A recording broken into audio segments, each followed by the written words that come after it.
My name is Bora Yoon. I am a electroacoustic composer and also sometimes choral symphonic composer based in Portland, Oregon now.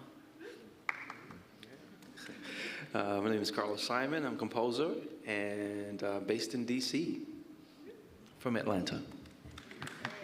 Hi, I'm Andrea Rinkemeyer. I just moved from Portland, Oregon to Virginia. So kind of hook it up with both of them. Hi everyone, my name is Peter Shin, and I just moved out of Oregon.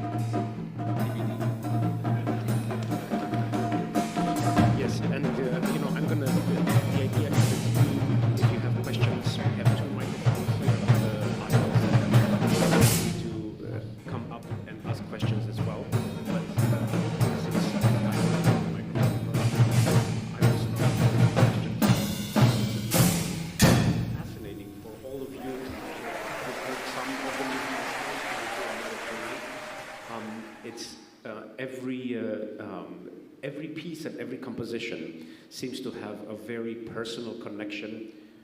Is every piece that a composer writes done that way? I mean, everything that you write is really personal, or are there pieces that you do where it's more of an intellectual exercise, perhaps, or things? Because there are composers like Mozart, who wrote, or at least was said that it was divine inspiration that just came through the pen. And that there were composers like Beethoven that really labored over every single note, every single measure. And I'm just curious, how do you feel about composition as a craft? Is it purely from the heart? Is it really a struggle to work through every gesture? Sebastian, I'm looking in your direction. Oh, sure. I'll shift that just a little bit, but yeah, I think I'll be answering that. I always think of writing music, maybe making art, is one of these places in life where thinking and feeling come together. Like, so much we're sort of divided world, but it's sort of inherent to have that happen. And each piece you find your balance between those two things. So that's sort of saying both, you know what I mean? And one's not sufficient. Either one isn't. It's about the admixture and sort of playing up against those two things is what I've found. Yeah, it's fascinating to me in your piece that we did yesterday. There are so many details where you would point out to us in rehearsal and say, can we have more viola in this passage? And then when the violas come out, it turns out you are just doing the same thing that the rest of the orchestra is, except it's like 3 times slower. Like a few little things where you hear the same melody, but it's sophisticatedly turned around in a way or another. So it's a lot of, it seems like there's a lot of thought and mathematical is not the right word, but it's a lot of, okay, this has to line up at this point, and then I'm going to bring it here to make sure that this is right. Yeah, and I would say, again, it was more about, in that case, finding the potential of what I could do within the Beethoven. And yes, so this fast theme actually also makes a pretty nice lyrical theme, that sort of thing. So sort of uncovering some potentiality or something, yeah. But Beautiful. Then again, in the end, it's sort of, as I say, I think that's true of an audience too. It's both an emotional and an intellectual, the intersection of those two things, right? Yeah. So it's about, and you quote in the other movements, you quote both Webern and Berlin, yeah? Right. Why? Oh, yeah. Yeah, right. I didn't talk about that last night. Well, first of all, these, besides Beethoven, there's an Irving Berlin song and a Webern piece from Opus 6, 5 pieces for orchestra. And they're about halfway between now and Beethoven, so it's sort of like a 100-year span. But the thing that interests me with those two is like Webern was sort of the arch modernist. You think of Irving Berlin as being more a throwback and writing popular music. And at the end of the movement, actually, the Webern acts as an accompaniment and sort of that totally meshes with the Irving Berlin. And I think, I don't know, it'd be interesting the rest of you to like being a composer today. I mean, there's different ways you can look at it, but I think one of the roles of a composer I see at the moment is bringing things together, right? I think all of you are bringing different things together and making them work together. So maybe that's part of the role of a composer, is bringing disparate things of this vast world we have and making them sing together. So that was sort of the basis of that. Well, Laura, you have a lot of this. Exactly. A lot of references to all kinds of things. Do you want to talk a little bit about how you find those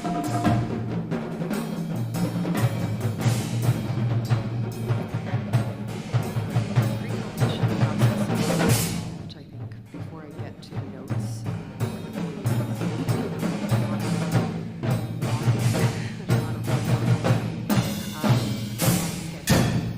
and then those become, to me, they become sonic worlds. And I think of them as like Venn diagrams. I literally think of what world is this? This one is celestial, or this one is has a lot of conflict, and these are the two forces that are kind of.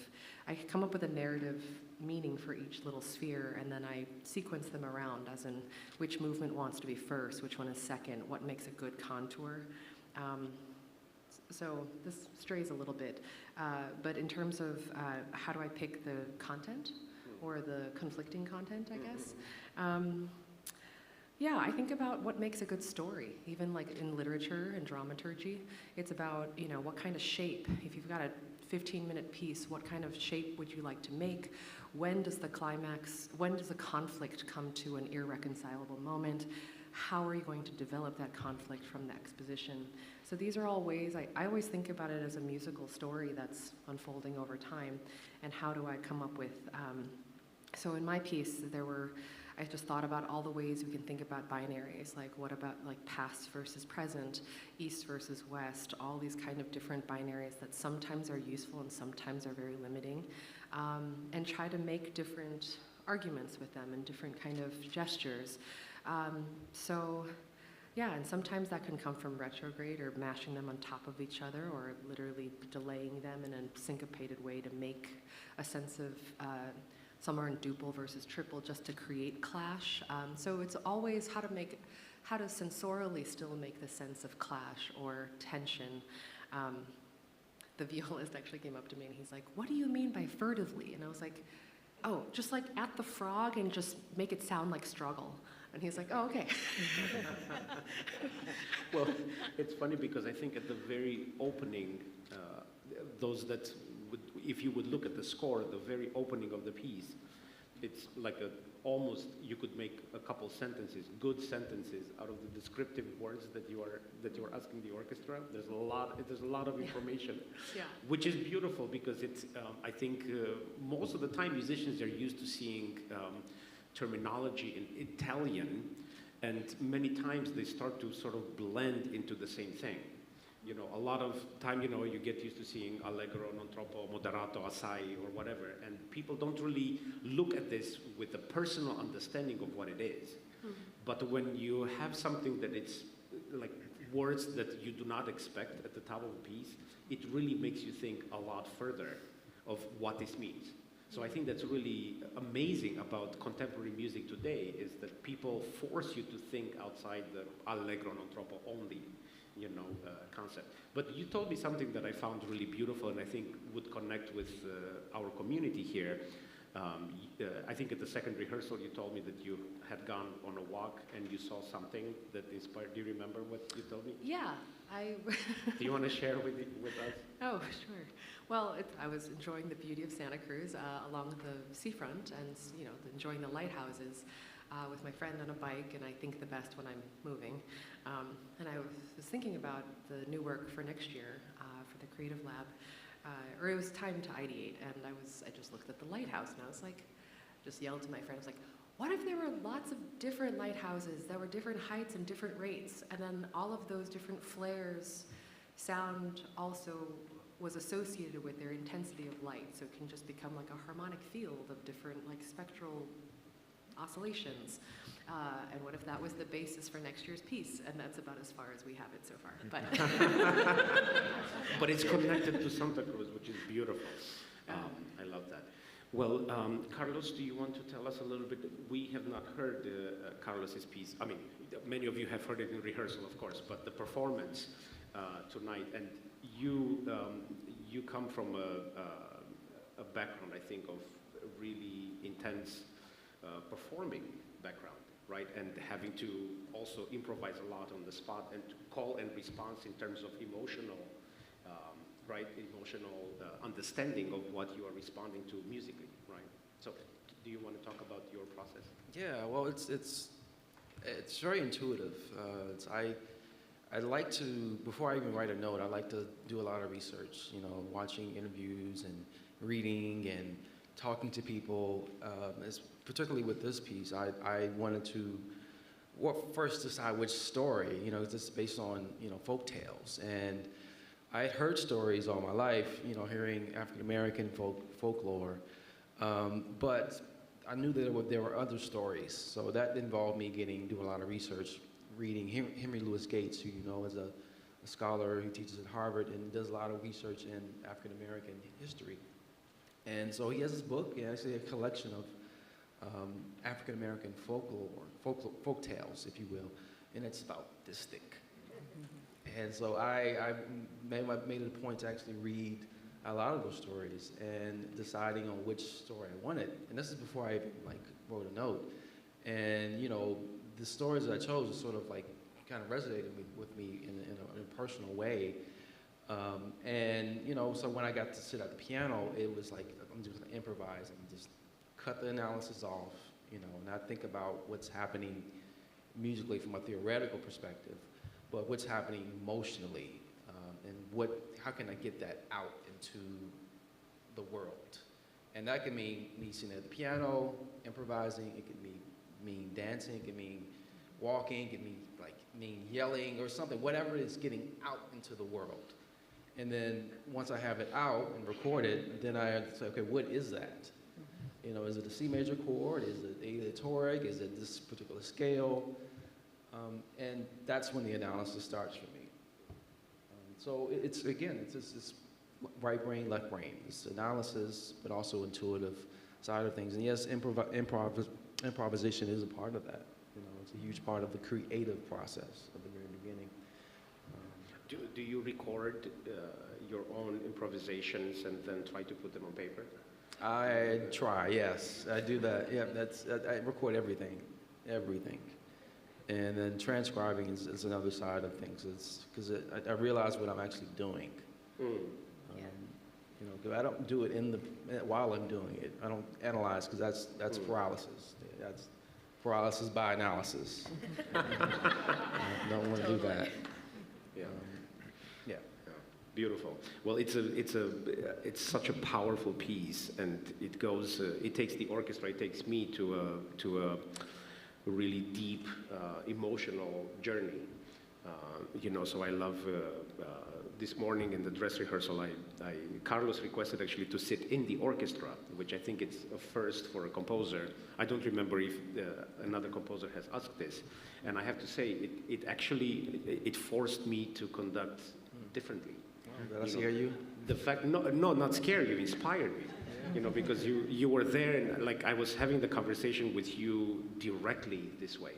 You know, it's strange because the composer is always so close to the orchestra and to me in Cabrillo, you know, and I feel like you are all right here, you know, but to have you in front of me while I'm performing your piece, there's another level of personal connection. I didn't experience, so from now on, I'm requesting all composers in the orchestra. No, but it really created a special moment. Well, I mean, for me, the piece starts as a performer. You know, I'm performing the piece, recording it, and the process of composing it. And then I become a composer, like orchestrating and all the things. But sitting in the orchestra today, I became sort of a performer and watching the part of the first, second violinist, and watching them watch you and respond and look at each other, and it's like, okay. This is what it's all about, you know. So many times we look at the score, we're seeing all the parts at once, but to watch individual parts, and you're sitting there in the orchestra, it just kind of changed my perspective about it. Well, I think, I mean, I have a personal philosophy or a theory about this, that I think there was a slight, I mean, a huge change in musical history when composers stopped performing their own music. because I think there was a connection with the audience that became secondhand, and I don't know. I think this happened at some point in the early part of the 20th century when composers remained just composers. They were not performed. And in the 19th century, if you wanted your music performed, you performed it. It was that simple. And then when the role of the performer, and also the fact that performers then became only performers and not composers. It's amazing to look at the great violinists, for example, of the first part of the 20th century. They all wrote their own cadenzas.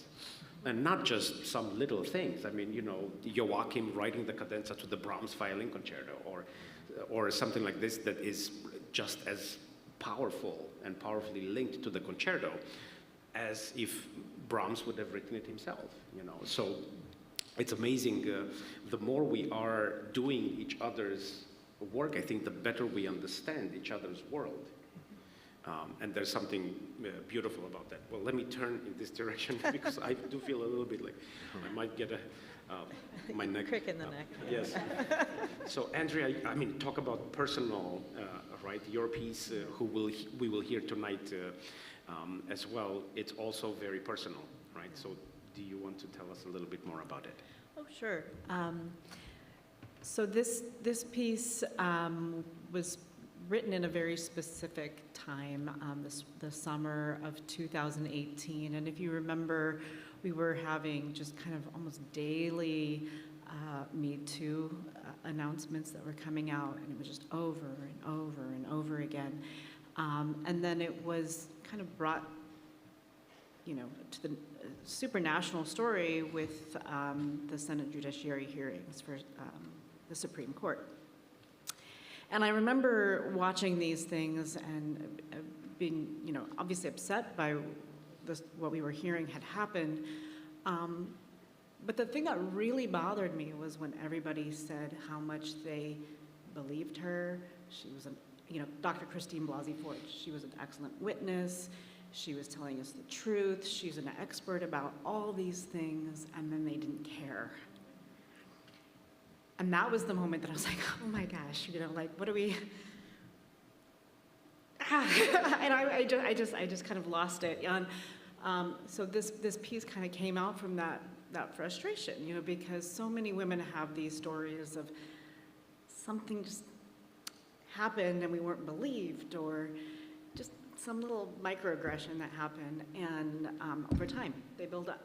So this piece really was my release to write that piece. And so I think, like all the others here, I'm a terrible violinist and pianist, but I used to sit in the back of the second violin section, so I think that's why I'm a composer, because I got to see everything going on around me. But so I come from this performative space. I was just like getting my violin out and just sawing away, trying to get some of this angst out, and just trying to embody what was happening so I could release it. And I think the end, there's kind of like Sarah was talking about yesterday, right? Going through the strife of a piece and thinking about how there was this like perpetual trying to keep hope alive. And I think maybe that's kind of that end moment when this character that kind of maps what was happening on the national stage also is mapped onto this story that I found, and there's this kind of hope that happens right at the end. So I don't know, do you want to hear about the mermaids too? I don't know. Anything you want to tell us, we're listening. So I happened to also find a story called When Water Sang Fire, and it had a lot of the same themes, where there was this really magical, special mermaid, and her powers were discovered by a prince who had no talent of his own, and he kind of figures out a way to steal her power. And then she tears it all down. She tears down everything that he got from taking her power. And this turns out to be Ursula the Sea Witch, and so she waits. She waits for people to come to her, and she waits for the daughter of that prince, Ariel, to come in the future. And so the piece is very episodic, and a lot of the words that are used throughout the piece come directly from this story. So there's a lot of imagery that's put in there, right? The pearls. That I didn't know. Yeah, The so it words. comes straight from the story. And There are a lot of words to describe different sections of the music. So now I know where they come. That's Yeah, amazing. Yeah, all these. So one of the things was they talk about how Ulla or Ursula held each sorrow like a chafing grain of sand. And we know that in the ocean, right, a chafing grain of sand creates a pearl. And so these, something beautiful comes out of this little irritation. And so the piece is kind of like, you can kind of almost think of it like a string of pearls. And the very last one I think of is her remembering how beautiful and talented and awesome she was before this great pain was put upon her. And it's almost like the biggest pearl of them all. So that's what I was thinking about. So how do you put that into notes on paper? Like, what's the process then? Do you then? I mean, you said that you took out your violin Yeah. and you're playing, and then. But what was the? Do you remember what's the first thing that you started with? Did you go backwards? Did you start with her remembering how beautiful she was? No, I came to that again. I think the big chords in the middle, the bum, bum. Yeah, so I started there. I play the piano too, and I sing, and I teach, and so a lot of my improvisation, if I come back to something a third time, I know it's the idea. And so, like Carlos, I record everything, and I make sure I delete all those recordings because I don't want anybody to find them. But if I come back to an idea 3-4 times, then I know that it's the kernel of the piece, and to trust it, and then to extrapolate out from there. So then I kind of started playing with the form, and I had these beautiful illustrations in the book to work from, and I draw a lot of pictures, and kind of like, what did I want this to do? And I knew I wanted to start in this oceanic place. So then I started developing, like, how can I tie into those chords, and how can I pull those sounds out from the Beautiful. ocean. You said one thing that actually, I've always had this question for all composers, and then Peter will come to your piece as well. But because, there seems to be such a fascination and obsession with, oh my God, can someone please discover a piece of paper that Beethoven threw away? We must hear what it was, even though he threw it away. How do you feel about, as you said, like, there are things in the process of composing, in the process of creating, you're like, you know what, this is not an idea that I would like to share with the world. And how do you feel when then someone goes through your trash and picks up those ideas and turns them into a new piece? You know what I mean? Like, do you have feelings about that? Anybody? I just moved, so I just trashed a lot of stuff because I had to pay by the pound, so I just trashed a lot of that stuff. But if it resurfaces, how? Well, what we do all borrow a lot from older Yeah. composers, so I don't think that would be a problem for me. But I don't know how others feel. I think it's all fluid, right? Ideas come to you for a reason. And if you don't use that, I believe it goes to someone else. And then someone else will take that idea and it becomes something in the world, So if you use it, it's up to you. If not, it's going to go to somebody else. Yeah. So that's my philosophy. It's beautiful. Peter? Yeah, I mean, I have a lot of shitty ideas. You're free, feel free to take them.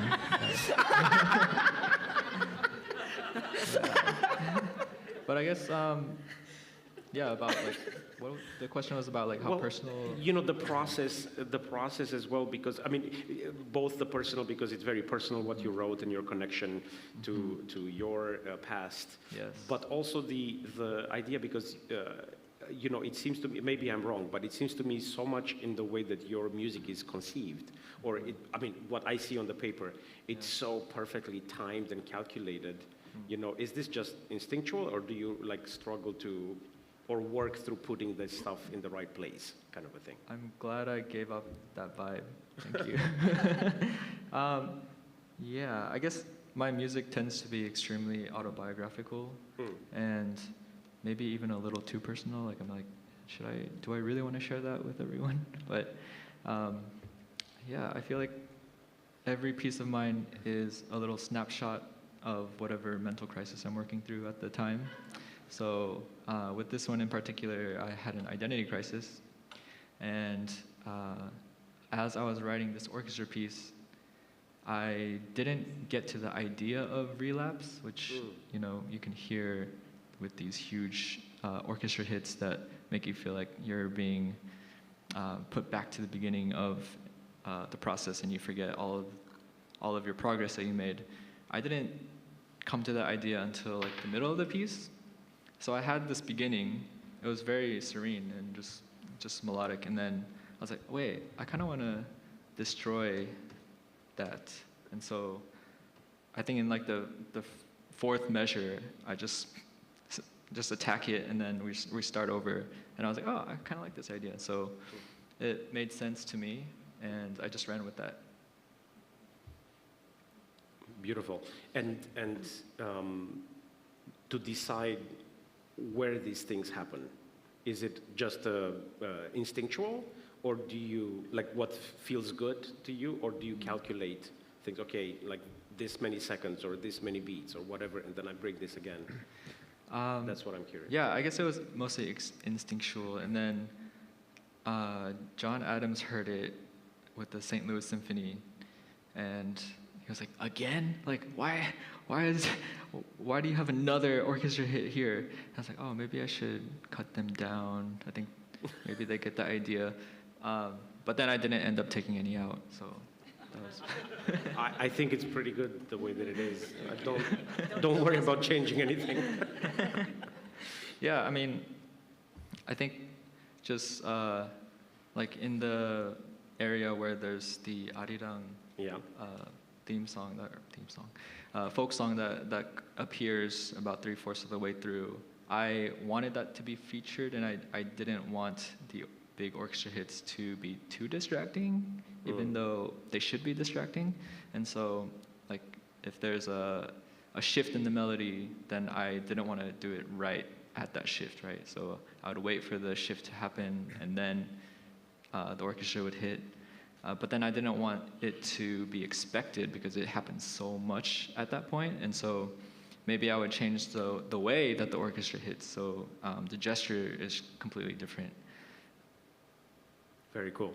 Well, we have arrived at a time where I would love to take questions from you, because Mark. We have this program now. A lot of you wrote the notes we read, and there's some very complex ideas in your notes. Sometimes you're using poetry or lyrics from a song. So I was wondering about your thinking about composing with voice and using text in the piece versus expressing those ideas that are in the notes or in the poetry through just instrumental music, and some of the trade-offs you have. Well, Peter, I know you're writing for Roomful of Teeth, which is a group of musicians that is very well known to this community. Are you using words for them, or is it just So I worked with Roomful of Teeth before, and so this new project I'm not quite there yet. We're looking for someone to work with on the text, but the first piece that I wrote for them, I wrote all the text, or it's called Bits Torn from Words, and so I was sort of exploring the Korean alphabet, so I didn't have to write the Korean alphabet. It was there for me to explore with. But then another movement of mine comes from a sheet that my therapist gave me, and it was just a simple question about disputing irrational anxieties. So it just asked, if blank did happen, how bad would it be? And I thought that was a sort of beautiful refrain to remind yourself, and that sheet exists for you to keep questioning, is it actually that bad? So I ran with that. And so I did not write that particular refrain, but just taking like little snippets from life. And Carlos, I know you were telling me that you are working on an opera, or finished working on it. I don't know where the process is. How did you come? I mean, how do you like working with words and singers and things like that? I love it. I mean, particularly with opera, it's different from any other art form in classical music, and that there are a lot of people who have opinions about how the music and the story should go, how it should go, which can be annoying, but also very helpful, when it's the right feedback. But particularly writing for the voice, I enjoy it. I kind of grew up singing in my dad's church and playing piano and organ. So it's an opportunity for me to tap into that. My singing is not for public consumption. I will say that. I don't sing out in public, but I do sing as a part of the creative process, especially when I'm writing for opera. It's like you become an actor too, act the role out, and as you're singing it. So it's fun. I really enjoy it. I enjoy writing for the voice.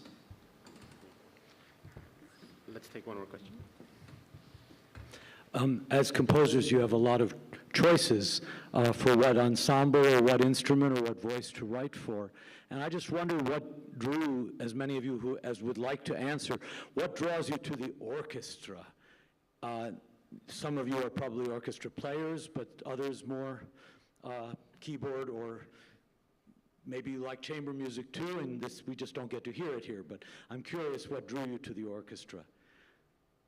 I have many historic examples, like Olivier Messiaen, who saw things in colors, and probably the orchestra was the only way to express that. That's just one example. Thank you. Sebastian, Think about, it's an interesting question. I think probably there is this bigger than life quality to it that's very appealing. I mean, I wouldn't want to do it all the time too, because it does push you in a different direction. Like I write a lot of chamber music, and I love the intimacy of that. And yet an orchestra has this other thing. I always think of it, when you hear it, and even now in the 21st century, it makes so much sound, and you wonder, think back in the early 19th century in terms of the technology of it all, these instruments coming together to make such powerful sound. So I think there's something in that is what, when I write orchestra music, I'm into exploring. Yeah, something like that. I'm not exactly sure. Something like that. I mean, to me, actually, I am a vocalist, and I do think of song, and I think of how the song or the lyrical line can be transferred into string lines, into how actually in Korean pansori singing, it's actually not clarinet-like sine wave instrumental singing. It's actually quite funky and broken up, and it's kind of why the woodwinds and if you lean into the cracks of how a bassoon or an oboe might give flavors of regional inflections, that's kind of where even last night's piece I was excited about. How do you take everything in the Western orchestra has cousins, like the Turkish kemanche is very similar to the violin, can be a cousin of the erhu. They are all string instruments, but they have different timbral qualities, and so it's like, how can the harp be koto-like or kayagum-like? They're percussive, or there's European cousins, there's Asian cousins of these instruments, and I think about how can a sung line become said in different timbres, or I think about it almost like an organ, of how in an organ you can build stops and build timbres, and that's kind of what an orchestra is. You have the option and ability to stack colors and timbres in a wave, and it's about masterfully carving out a 26-layer cake that goes by in time, but it's about how to make that an enjoyable experience. And so it does stem from a song-like place for me, but then I think the orchestra to me is it's the full palette. You've got Technicolor, and like what you were saying, sometimes it's about the pointillistic moments, and then there's times for it to be full-fledged, where the power of an orchestra is it's like an ocean. It's like you will never conquer it, but you respect it and you meet it at best, and so I think about it in that kind of way of how can the orchestra translate and bring to life all these different types of characteristics of song and of story, but through timbre and color and density. I mean, I don't know. You said everything. Oh, no. I mean, this is the idea. This is what I was just talking about earlier. kind of sharing a brain here. The same thing. It's just sort of like magic with orchestra. It's quite. It's almost like cooking too when you're orchestrating. It's like how does the French horn sound with the oboe in this range? You know, like what would that sound like? And that's one reason why I like sitting in the orchestra, hearing the pairing. You know, it's being able to kind of mix things together and you know, experiment. It's really a fascinating thing. Just to work with the orchestra and hear it, you know. What other art form do you have where you have like 80 people on stage, you know, and they're all playing in sync in their own respective families, you know, in time? It really is magic. That's the only way best I can describe it. It's amazing to me, and then we'll continue with the question, but it's amazing to me to think that after so many hundreds of years, really, there are still combinations of instruments that no one has done. You know what I mean? Like, because the possibilities are really, truly endless. Yeah. You know, and it's just beautiful, you know, to think about it this way and say, wait, hang on a second. Like, there's something that Ravel never tried, and there's something that, you know, and they came up with great stuff, but there's still a lot left, you know. Yeah, and I for me, you know, getting to play in an orchestra, I think just solidified that love, you know, getting to hear. I was a biology major when I started undergrad, and, you know, Firebird was put on my stand, and I was like, what is this? You know, and I had to figure it out, you know, and it was fun, and I just fell in love with it, and have been trying to, you know, replicate that moment of fun and discovery, and hope I like to share it with others. So it's the community, the communication, not only between me and you and the musicians, but also with the audience. I just love having a conversation. I feel like an orchestra or any ensemble is really a great way to communicate with other people. And this is something that it's actually not talked enough about, I think, in the world. An orchestra, it's a social experiment. Mm-hmm. Yeah. Really, I mean, it's not just about music, because you could have great computers that can do a lot of that. But the social element, the social aspect of 80 musicians on stage, liking each other, at least at the beginning of their careers. There's a beautiful story that, well, it brings the conductor in as well, but very famous conductor, Lorin Maazel, who was with the Cleveland Orchestra for about 10 years. And at the beginning of his tenure, he was very disliked by the orchestra, which did not change. And, but at the end of the 10 years, a reporter asked him and said, Maestro, you know, very famously, you were disliked by the orchestra. How did you deal with it? And he said, well, I can tell you only one thing. He said, when I started, I actually had 2 friends in the orchestra. He said, and by the end, they're not my friends anymore. So, but no, but it's actually, you know, it's amazing to me because I work with orchestras, and to see how the social element changes the music making process. And it's very different when you're sitting next to someone. It happens, you sit next to that person for like 35 years. It's possible that you spend more time with that person than with your own spouse. I mean, it's really kind of strange, but beautiful at the same time. And you have to find a way, and there are conflicts, my God, but you have to find a way to really make it work, because not only do you sit next to this person, you have to play like them. You have to match them, you have to play at the same time, you have to be in the same part of the bow. I mean, there are all these things. It's the social element of being an orchestral musician is amazing. Peter, sorry.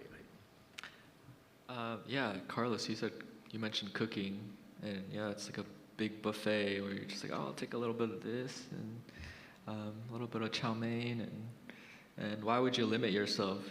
You know, it's just like a big gluttonous party. So maybe I'm hungry. Other questions, please.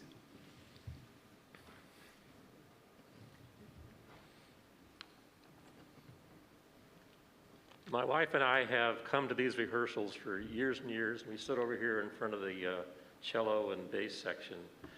And we have an opportunity, at least I do, to look at some of that music. And there was a piece, and I can't recall which one it was, but the cellos, I could have sworn there was smoke coming off those strings. They were going so fast for so long. When you compose something, do you ever think that may not be physically possible even for a professional to do? You take pity upon them. Do you worry they may throw out a shoulder or something? Who would like to answer this question? Wasn't there, I mean, I'm going to not talk about my own music for the moment, but I think there was a case with the Met playing Philip Glass where they actually rebelled, right?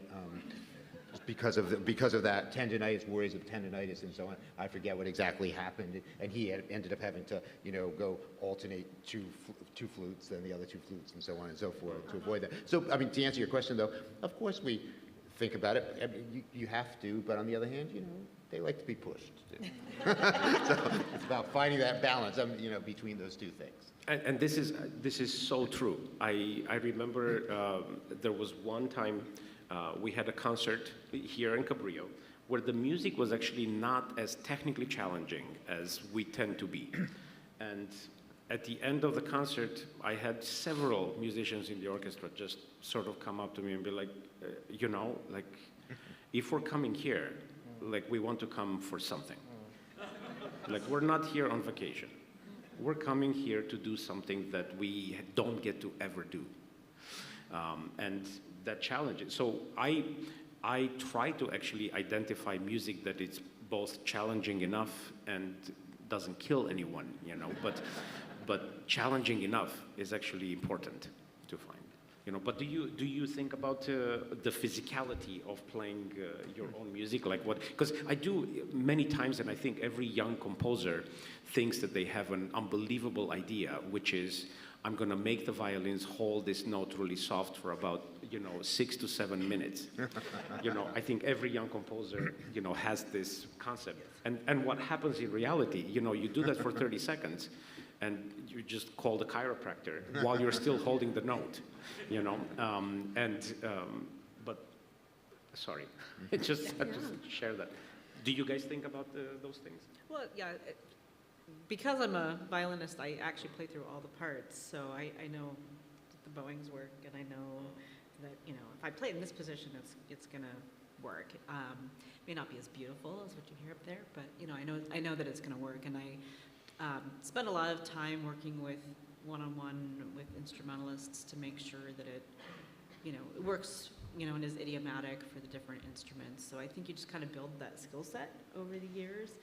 And, I'm always willing to talk to people if they come to me, like, if you flip these two notes, this is a lot easier, and having a conversation with somebody, I think gets you a long way, and to be flexible.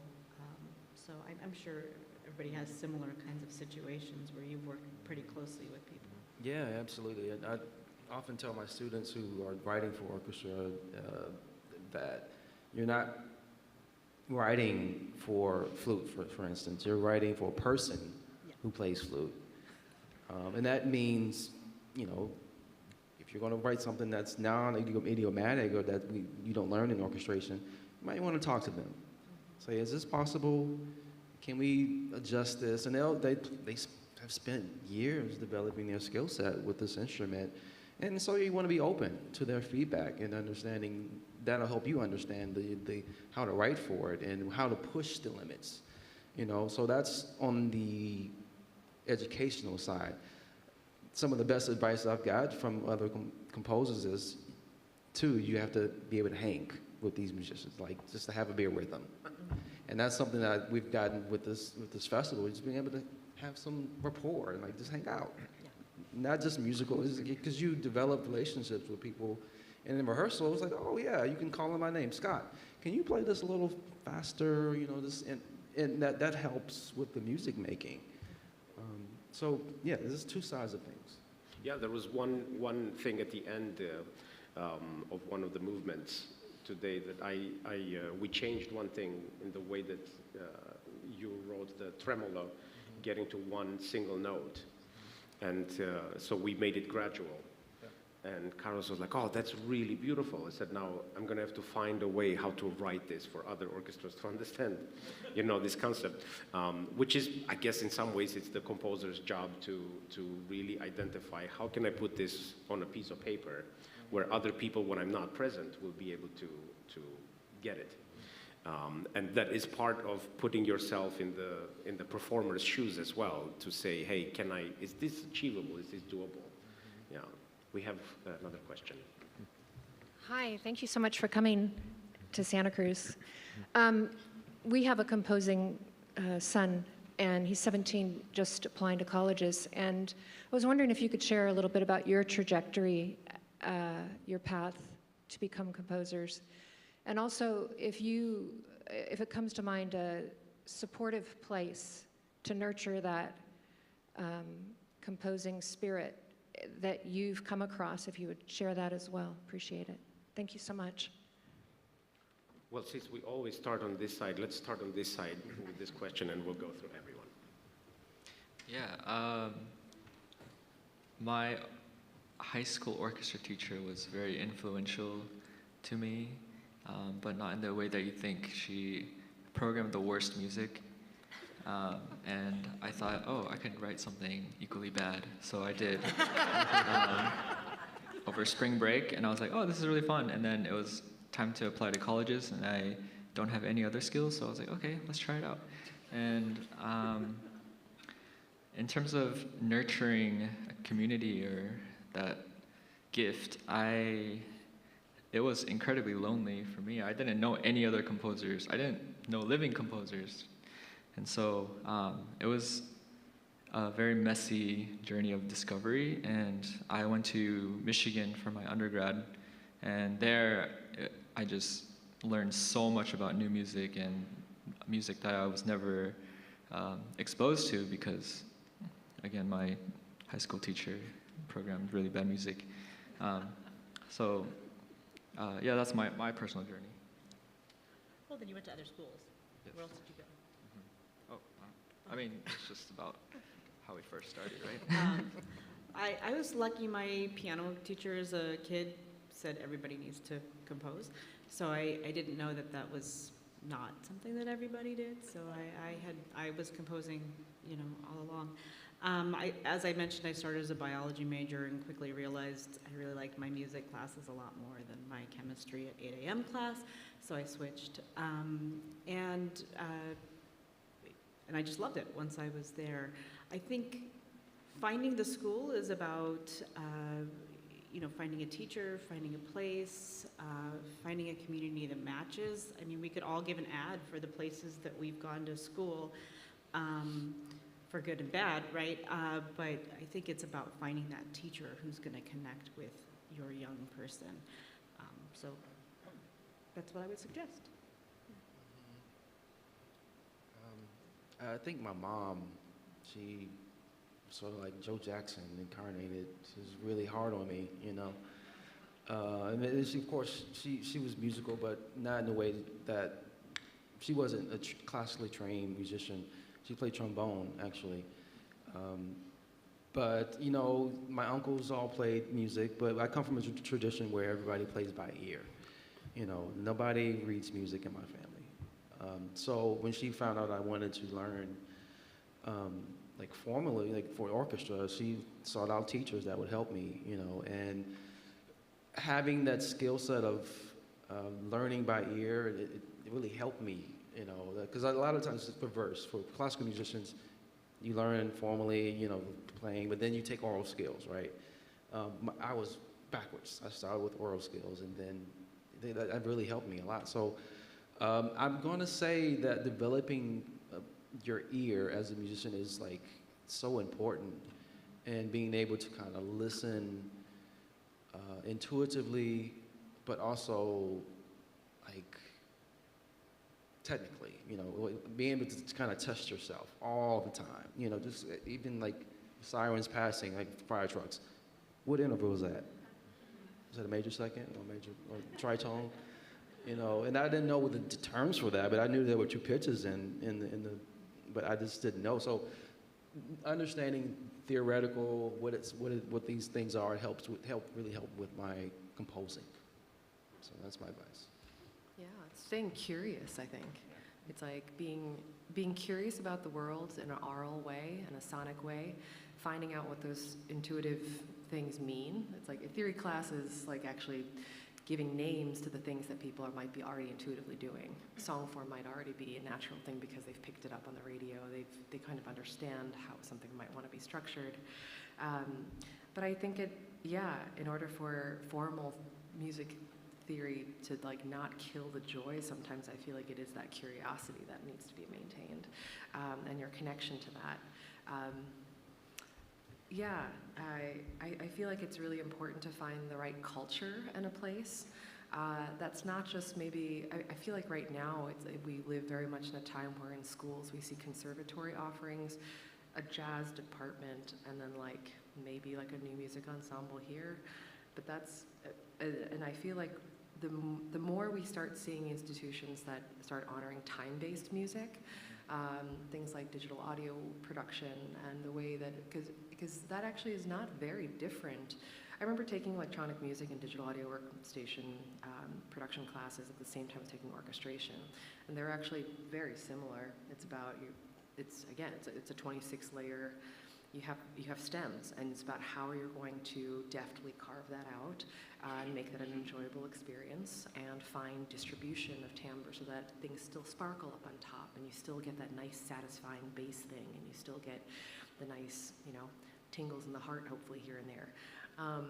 So I think it really is about finding the school that has both, that honors, I think, the kind of the notational and academic side, but also the time-based side, because I think that's where the future of also where evolving music technology is too. This idea of having more aleatoric music or box notation and new music, I think these are things that are coming together. They're not things to be afraid of, I think, in more formal music settings. At that age, what you're speaking of, I think, Interlochen Northwestern has a really great summer program called Cherubs that I did, and I remember finding all of my other composer nerd friends there. There's wonderful little pockets like that. I think in the pre-college age, I know Manhattan School of Music also has a program like that. And then once I think they're in school, things like Bang in a Can, they have a summer program that's not Tanglewood, but they call it Banglewood. Happens at Mass MoCA every summer. I think that's really eye-opening for young composers, as well as knowing about the Cabrillo Fellows program. So it's knowing about, initiatives and wonderful people who have the vision of seeing, thank you, Christy, it's an ecology. It's about how to create that intergenerational conversation and being passionate about the same thing, and just framing it in different ways. It doesn't, the culture's changing, and I think that's something to embrace instead of to fight. Yeah, so.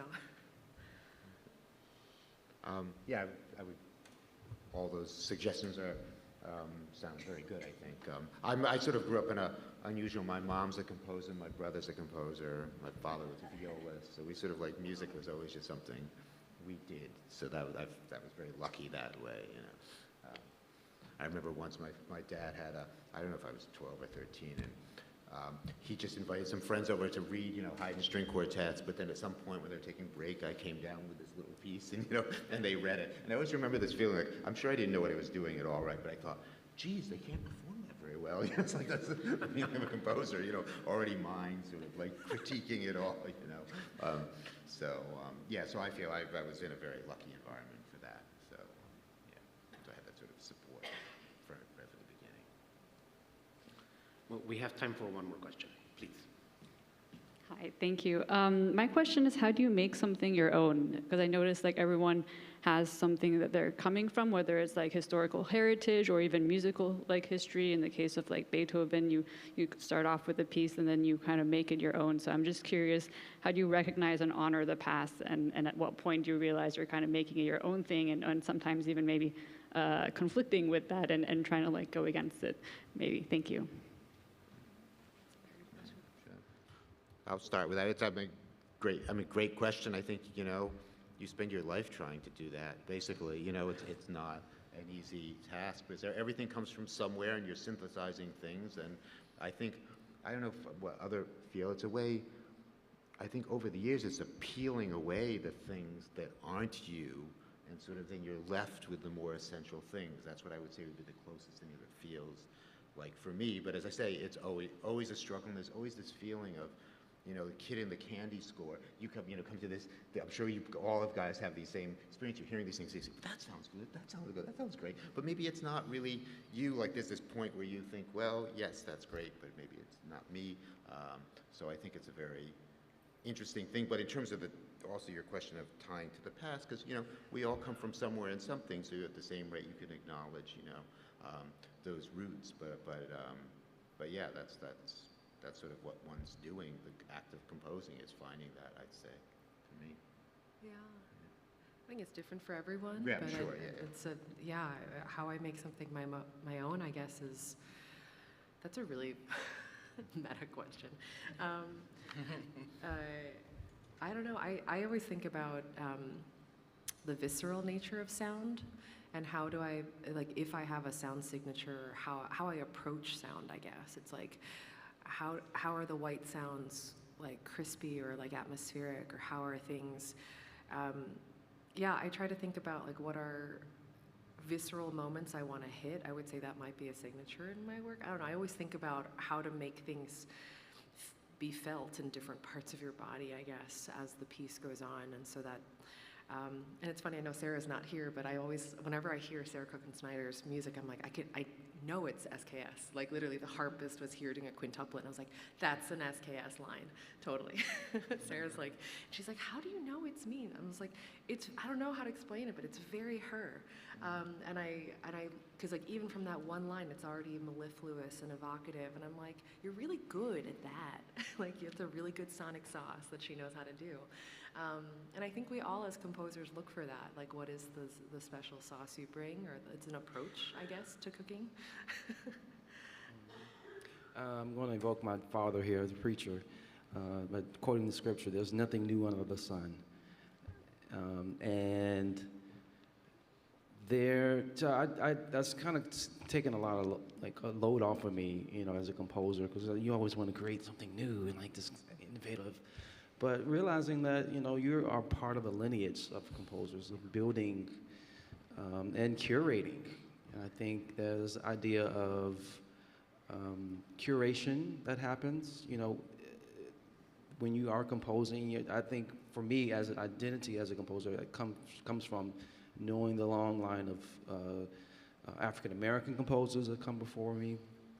And that's just opened up a new world, you know, and knowing what they did to better the art form, the types of music that they were using, and how they use other composers in their model, you know. So I think there's a lot of weight that's lifted when understanding the lineage and where I come from.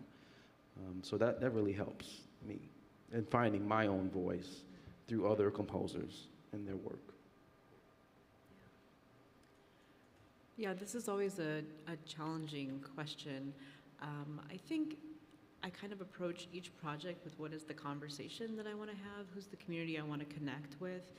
And so that's allowed me to work with early music ensembles, and you know, I could stretch them in, you know, 1, 2, 3 different ways, but maybe I had to be a little more conservative in this other way, so it was more comfortable for them and their audience. And so I was able to bring my sonic world to the conversation, or maybe it was a text that I wanted to bring to them that wouldn't have been, you know, an early music text, let's say.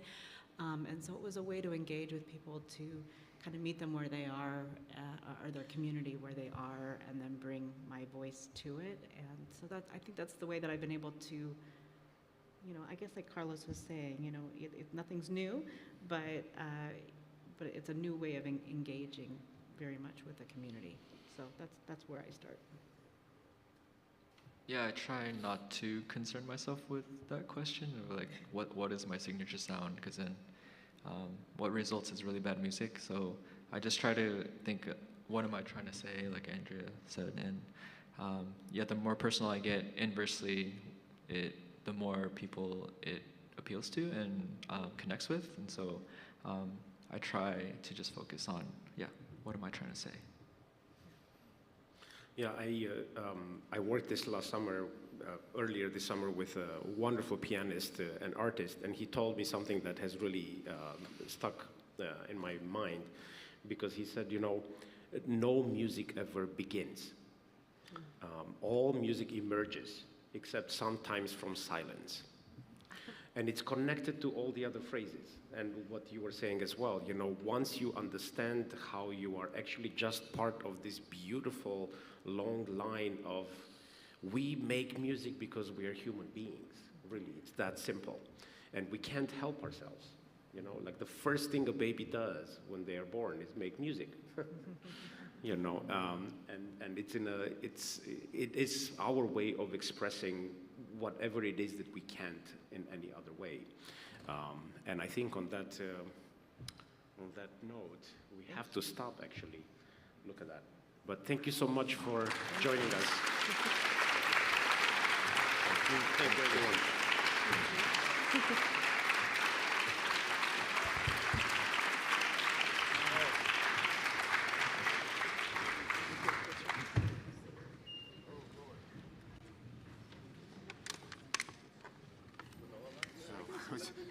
Take a picture. Let's take